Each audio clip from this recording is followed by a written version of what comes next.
Bonjour Pierre, merci Bonjour. de nous rejoindre sur le plateau de JNF TV. Vous êtes neurologue, vous êtes gériatre, vous vous occupez du CM2R de Lyon et vous avez eu la lourde tâche de vous pencher sur le parcours de soins dans le cadre du plan maladie neurodégénérative. Est-ce que vous pouvez nous en dire un mot? Oui, c'était urgent de s'emparer d'un parcours diagnostique qui soit intégré, qui soit formalisé. On fait face à un sous-diagnostic en France de l'ordre de 50% à peu près. Oui.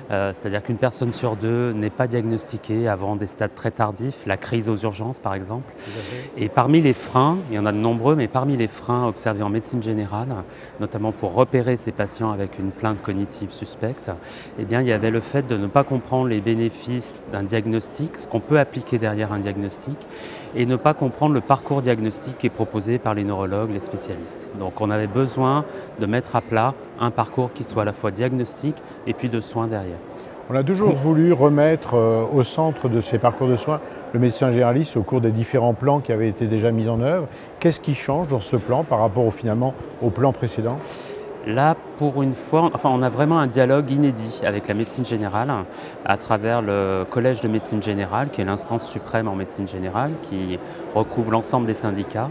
Et on a un dialogue depuis 18 mois, 2 ans, qui nous permet de parler très franchement, de parler des réticences qu'il y a eu en soins primaires, et puis petit à petit, tenter d'abattre ces freins, et en tout cas de les diminuer. Et ce dialogue a permis de construire ensemble un parcours diagnostique qui soit gradué, en ménageant la première étape chez le médecin généraliste, Oui. mais en le réinsérant dans un parcours dans lequel il se sentait un petit peu mis à l'écart, il faut bien l'avouer, Tout à fait, oui. par les différents plans. Et donc, en lui redonnant sa place, eh bien, ça a permis de construire ce parcours gradué.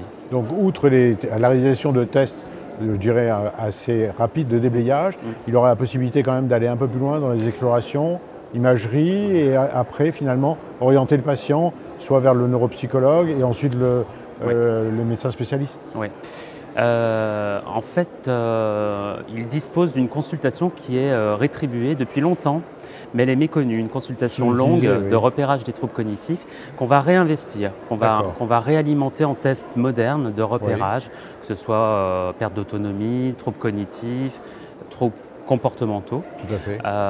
Et on va reconstruire cette consultation de repérage qui lui est financée à plus de 60 €. Et puis, s'il repère un trouble neurocognitif, qu'il soit léger ou majeur, et ça c'est un point de discussion important, c'est-à-dire que la communauté de médecine générale reconnaît maintenant le stade léger avant la perte d'autonomie dans cet accord de consensus. Et ça c'est un progrès majeur. Oui.